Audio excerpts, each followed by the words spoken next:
Hey guys, it's Alexander Williamson here with the secret history living inside of your aquarium.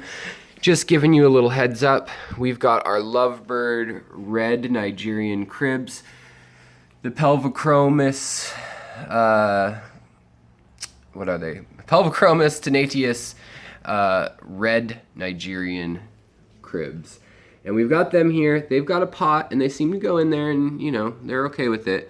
But they can't dig. This gravel's too dense. So I went and I bought some coarse sand and paid too much money for it. I should have just gone to the hardware store.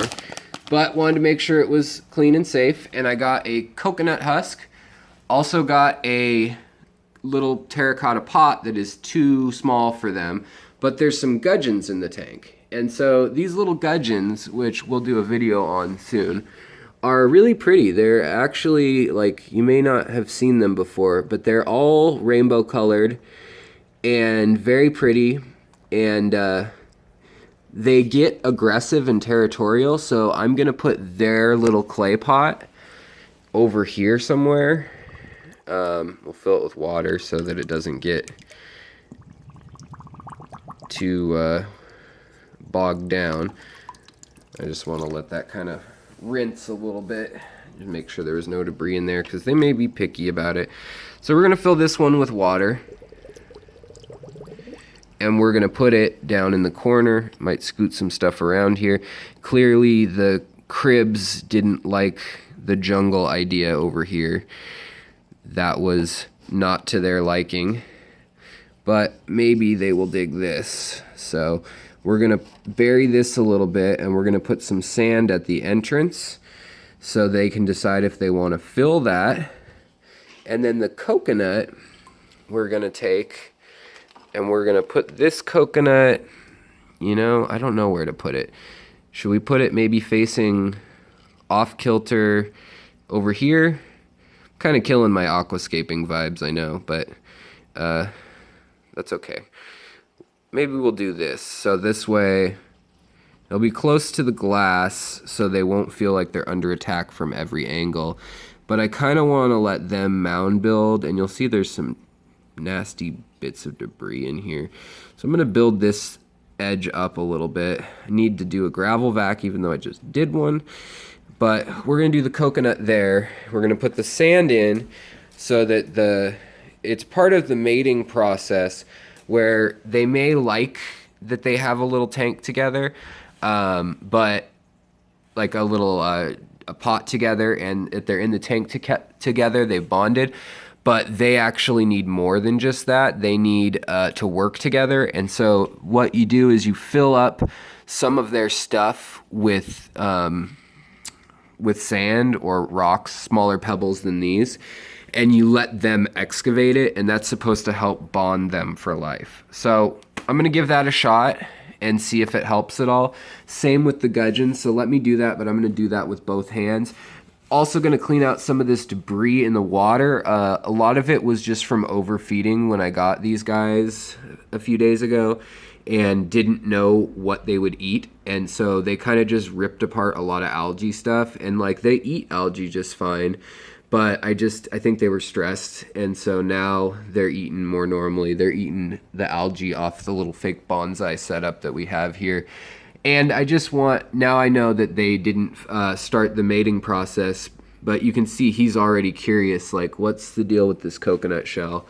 And hopefully it'll rival something like a gourd or a nutshell that they would have in the wild. So let me do this two-handed and we'll get back to you. See how he wants to move rocks that will fit in his mouth. These are just too darn big. So he does that to kind of show her, like, hey, look, I prepared a nest for you, and she'll do the same. They'll make patterns. They'll move things back and forth. They're a quirky little fish. They really need to prove to each other that they're worthy mates. So I'm going to set that up, and then we'll get back to them. You can see the gudgeon there. They almost look like they could be related. And the gudgeon and the Kribs, the Kribensis, need microfood. So you actually want the tank a little bit dirty with some green algae or some other algae in there, and phytoplankton, and cephalopods and things like that, and copepods. So cephalopods. No, you don't want an octopus in there. Sorry about that. I misspoke.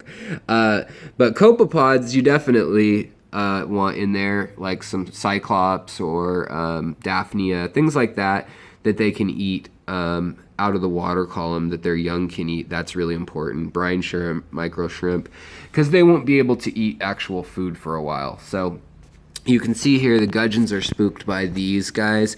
Gudgeons can be bullies and they can be kind of mean, and I think I'll be moving them to the Australian tank. But we're going to try out separate ends of the spectrum. You can see one is displaying. Now that I've put that cave in already, it is perked up and displaying, which I haven't seen yet with the peacock gudgeon. So peacock gudgeon's over there. The Krib's over here. I might even take the coconut and move it into here. I don't know. What do you guys think? I wish you could answer me right now. But I kind of like the idea of having it, you know, somewhere where I can keep an eye on it. And also, I mean, I don't want it to completely mess up the landscape motif going on here. I'm a little bit vain that way, but I guess it doesn't fit back in there. I could switch the place with the pots, but I kind of don't want the pot shown. I could also just throw it over the pot, but I like that the dome, that gives them some texture to stick it to. So I think what we're going to do is we are going to keep it here, even though it's not necessarily ideal. And we're going to fill it up with some gravel for them. And I know that water is dirty. I think I'm actually going to change it out, even though they can tolerate it. I don't want all that food in there. We don't need that much in there. We're going to get an algae bloom or something with that much nutrients and no plants right there. So I'm going to do that, and then I'll get back to you guys. And then we will have some sweet, sweet homes for the sweet new couples. So hold on, and we'll be right back. Alright guys, haven't finished the process yet. I've been gravel vacuuming. I just wanted to show you a little trick, but I also wanted to show you that the male is very defensive of the pot. He got very mad when I did that, and actually started biting at the gravel vac in my hand. But my quick little tip is, if you have a watering can that you do water changes with, or a bucket, a lot of times when you siphon water, it kicks up the water column, you know, and if you squeeze the bulb on it, you'll get a kickback, and that can, when it's in here, can actually flip it out. So that's just a little tip for the day. Put it down the spout, and then you won't have it do that, and you know, you'll be good to go for your water changes. So that's just a little tip if you use a watering can. I don't know how many people use watering cans. I like them. They allow me to control the flow, and I use a watering can when I do water changes, just because one, I know it's slow, but if you have a 20-gallon or less tank, it allows you to control the temperature easily, like go slowly. But it also holds the sediment and debris when I pour it out, so that I can make sure that I'm getting that. Or if it's sand that I want to recover, then I can make sure that I'm getting that out as well. But for me, I want to get rid of most of this, but keep the sand that I've paid for. So just a little trick, if you've got fine sand in there, to do that. It's a good way to do it. And then for me, I've gotten good at just estimating the proper temperature, and then I fill it up here, keep my water dechlorinator under here, and then I just happen to know that this thing needs 6 drops where I live for it to go away. I've done tests on it.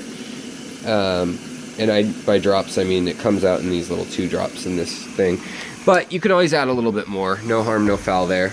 And then I will show you guys in a moment again when I get back to the finished product of the new home for the Kribensis Nigerian Reds and the peacock gudgeons. So hold on one moment. Alright guys, so here we are back at the tank. We've got some washed off sand and dechlorinated water. It is coarse grain sand, and the fish is in there currently, but we're gonna fill in a little more sand, not enough to trap the fish, but enough that we're piling it in there. So they can decide if they want to, let me pull up my sleeves. Sorry guys, I know you're gonna get nauseous. They can decide how much they want to pull out of there, and same with this one. We'll kick some in there, wash off the top, but we want to let them know that there's an entrance, but that it's protected, and that it's okay if they want to make a home there. But a lot of people swear by actually almost completely blocking off the hole and allowing them to excavate themselves and then decide how much they want to leave, how protected they want the den. So we're going to let them do that, and then I'll follow up in a couple days with you guys and show you what they decided on. Same with the Gudgeons. I'm going to be putting sand over there. So if this is useful information to you guys, if you enjoy this, what I was saying earlier about the watering can, why I use it too, when I pour water in, I aim for the back of this rock, and it then causes the water to not get quite as mixed up and like the plants to get all turbulent. You can see a couple got uprooted, just the nature of it. And the Gudgeons are going to be checking out what's going on. They're pretty inquisitive. A lot of people have said these guys get violent, so I hope they don't do that. I hope they don't steal the other fish's hides, but this has kind of screwed up my aquascape as far as looking natural, right guys? But it's more important to me to get those fish breeding than anything. So yeah, we'll check in with you guys next time. I hope you learned something. Maybe if you keep cribs already, you already know all this, but it's kind of cool to watch where they fit into. Like that one, the male just swam sideways and the female's gonna come check it out. And the Gudgeons, same thing. They'll dig like crazy. They're under the sponge filter over there. And yeah, so I hope you learned something. If you like this, please comment on it. Tell me what you would do differently, what you'd like to see. You know, all those sorts of things are very invaluable to the channel. And then, of course, after you've liked it, if you do like it, sharing the link as well as subscribing, and then also joining in on Patreon. I've tried to demonetize this channel as far as ads go, so hopefully you're not seeing a ton of ads. I don't know how much control I have of that under the new system, but I want to get rid of the ads, and then just have people, if they feel like giving $1 to Patreon, they can do that, and they can support this loving couple that way. They can support me in the shrimp. It looks like the male is able to use, he's already using his mouth to move this sand much easier. He's also cleaning it off and then spitting it out through his gills. So much better. The Gudgeons are going to have even more trouble, so I'm just going to kind of put sand around the base of that in a moment. But yeah, so if you like, subscribe, keep track, and we'll check back in. You know, I got lots of other projects, lots of history updates, and just wanted to say that I hope everyone's doing well and enjoying this little community we're building together, and that I'm keeping you in the loop on how it progresses and what I'm breeding. And people on Patreon get first dibs on any offspring.